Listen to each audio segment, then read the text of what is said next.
Alright YouTubers, what's going on? Today we're looking at a new knife. This is the Kizer Flashbang, and as you can see I've taken the knife apart. I did this because I wasn't sure that it was on bearings or washers. I was 90% sure it was on bearings by the way it flipped and such, but I wanted to compare or just open it up and see, and so I thought, hey, why not start the video this way, something a little different. One thing that's cool is you can see those bearings are ceramic bearings, and they're pressed into the scale, which is really, really cool. So that's a really nice touch on this side with the pivot and the frame lock. You can see Cucchiara. Hopefully I'm saying that correctly, Matt. My apologies if I'm not. Right there. Number 5. I don't know what the 5 is about, but this is a production knife, so it's not like there's only 5 made or something. And you got your titanium, simple construction, one standoff here. You got your titanium sculpted pocket clip, tip up carry. You got a nice pivot here, nice decorative pivot. S35 VN steel on the blade. This is 3.5 inch blade. That's a pretty simple knife, guys. It goes together nice. This really cool how the bearings are pressed into the scales, which I really like that. That's a nice feature, especially on a knife of this price point. This knife comes to market around $170, I believe, depending on the vendor. So you're getting a production version of Matt's Flashbang model with S35 VN steel bearings. I mean, some nice custom touches with the pivot, and just what a great value. Now, this is a full titanium frame lock, and it is made in China, as all Kizer knives are. But Kizer knives have been known to be very quality pieces. Probably put that together wrong. Well, there's really no wrong way, I don't think. I should have put the standoff screw in first, but it does use standard Torx bits, so you guys know. So it's super duper easy to take apart, super easy to get back together. Tighten the pivot down. Look at that. Good centering, still flips perfect. So I don't do that a lot in the videos, guys, and maybe I will start doing it more, taking the knives apart. Especially never started a video like that, but I wanted to make sure it was on bearings. So you got a nice set of bearings on there, are pressed into the scales, flips with authority. It's got a good detent. You can light switch it, you can push button it. Just a cool knife. Overall length on this is, well, excuse me, the close length is 4.6 inches. So it's smaller than the Dorado. Here is a mid-tech Dorado, just for comparison. Also, and before I get going more into this video, this knife is actually on loan to me from a buddy. So he gave me a bunch of his knives, said, do some reviews on your YouTube channel. So I said, sure. He's also a subscriber, so he'll see these. So this is the size comparison between the Flashbang and the Dorado. So you can see the Dorado's quite a bit bigger, and not too big in length, but definitely in width. So the Flashbang is a smaller knife. I mean, it's not really small. 4.6 inches close. It's not a small knife in any means, or by any means, excuse me. But it is smaller than the Dorado. So if you're wanting a little bit smaller knife than the Dorado, this is a good option for you. Full titanium handles again. It's 0.55 inches thick, minus the pocket clip, obviously. Blade stock is pretty thick. That's another cool feature there. See how it's Flashbang. Gotta get some shadows there. Flashbang up there, pretty cool. It's got a nice taper to the blade here. It's got a nice recurve. Not too much of a recurve. The Dorado is definitely more of a recurve.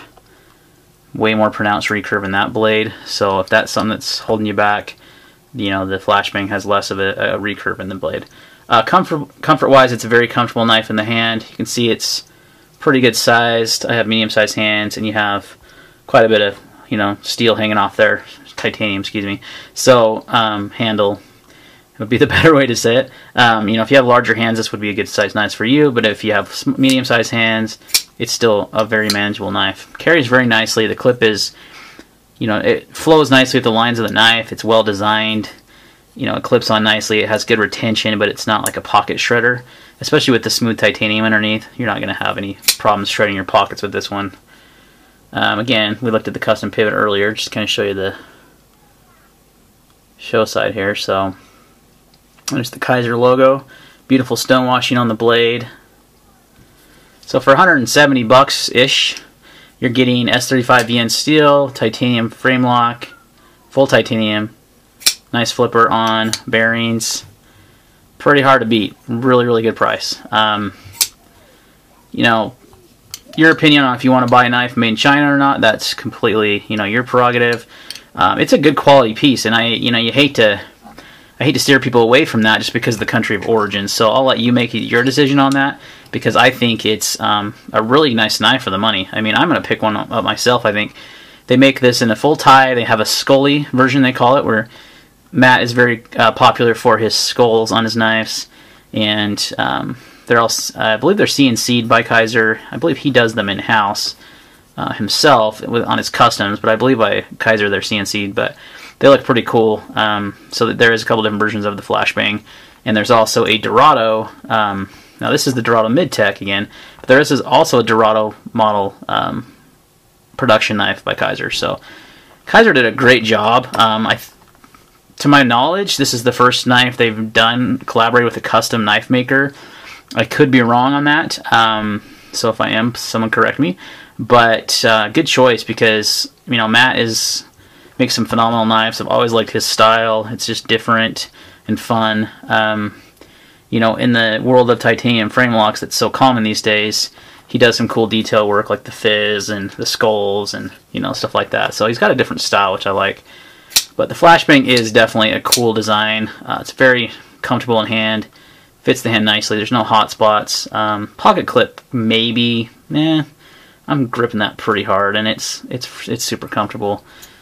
Just a beautiful looking blade too. Just a good looking, nice flipper. If you're into flippers, you'll definitely enjoy this. The flipper tab does not have jimping at all, but I don't think it needs it. It's got this nice curve right here that your finger really sets in, and then you just launch that sucker and it flies. Out of the box, very smooth. You can even throw some nano oil or something in there and make it even smoother. But you know, as expected on bearings, it should be a pretty smooth knife. It definitely has a different feel, you know, on the bearings, probably just because of the type of bearings they used. But I do like them, and like I said, for the money, this is a really, really good value. Let's see, anything else? Weight weighs in at about 5 ounces. Let's double check that. That's the stats pulled off of the website. Let's see. The postal scale tells us, yeah, 5 ounces exactly. So 5 ounce knife, not too shabby, not too heavy. I think it's a really good size personally. I'm looking for a little bit smaller flipper. That's kind of like where I want, but I'm really, like I said, probably going to pick one of these up because it carries nicely. It's not too big for me. It's got a nice size blade, 3.5 inch blade. Really good blade to handle ratio. You can see you almost have the entire blade and the handle. You just have a little bit of leftover, which I kind of nitpick a little bit on that with knives, and you know, if they have a good blade to handle ratio or not. So, and you also have a nice, here's the standoff, which is that one simple standoff. So a nice flow through construction, easy to clean out. But as you saw, super easy to assemble and disassemble this knife. It's very basic, simple design, but it just works. So definitely a great value for the cost. If you can, you know, if you're okay with buying the Chinese-made knife, then I definitely recommend picking up the Kizer Flashbang. The Dorado will be reviewed also soon on the channel. This is also my buddy's knife, and this is the Mid-Tech version, and that will be reviewed also, so stay tuned for that. But for now, we'll just wrap up the Flashbang review. I definitely recommend this one, especially for the cost. I think you get premium materials for, you know, a really good price. So check it out, Kizer Flashbang. Alright guys, thanks for watching. We'll see you next time.